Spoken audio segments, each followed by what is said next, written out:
Welcome everybody back to How Fast Will It Go, and today we're dealing with the 1989 Nissan Pao. So this now has 1,265 horsepower, 1,088 pounds-feet of torque from a 7.4 litre twin turbocharged V8 engine. The car itself now weighs 1,864 pounds, has all-wheel drive, and it can do 0 to 60 in 2.759 seconds and 0 to 104.65 seconds. So this is one of the Pike cars that has been added to the game via the new Nissan Retro Rides car pack. One of 4 cars, and yeah, massive increase in power. It's now got 1,214 extra horsepower than what it had originally. Potentially one of the biggest increases in power that we've had for a car on this series. So yeah, and obviously it's quite small, it's reasonably lightweight, so theoretically it should be pretty quick, but yeah, in terms of aerodynamics it's not got the best shape possible, and yeah, unfortunately we're only able to put it in a 7-speed gearbox, which typically don't give the best top speeds, but if this can at least manage to break 250 mile an hour, I'll be impressed. So let's get out there and see what it can do. Certainly no slouch in terms of acceleration. And surprisingly, it also handles all of this extra power and speed.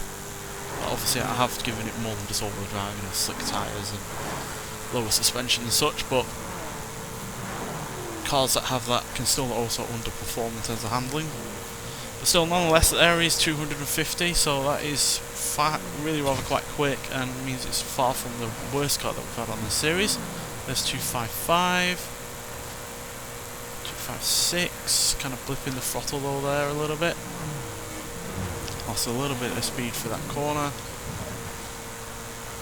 Big worry with this was that it could potentially grip roll, given it's got a reasonably high centre of gravity with it being a short stubby car, but that's not been the case yet, thankfully. Right, we're coming to the downhill section now, so we will gain speed here, but it's about what the car can do with its own steam and not with the aid of gravity. So let's do 5, 6 again, 7, 8, 9.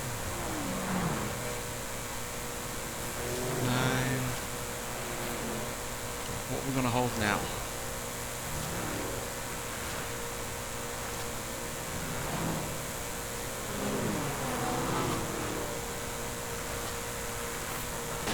Well, we saw 256 earlier, but it wasn't able to quite get back to that. I think it's because it was constantly hitting the rev limit that it was the speed was just quite frankly bouncing all over the place.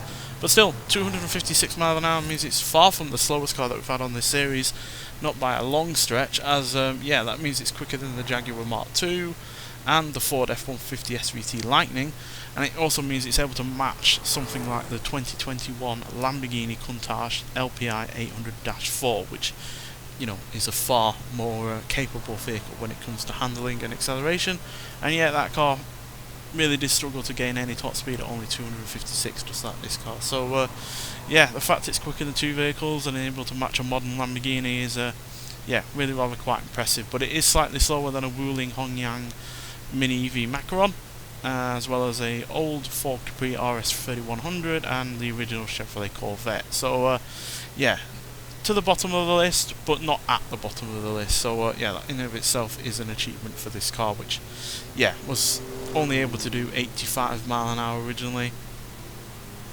Couldn't do 0 to 60 in anything less than 18 seconds. So yeah, on the whole I feel it's done really well, considering it's well and truly out of its comfort zone. Nonetheless though, thank you for watching, and I'll see you in the next one. Bye.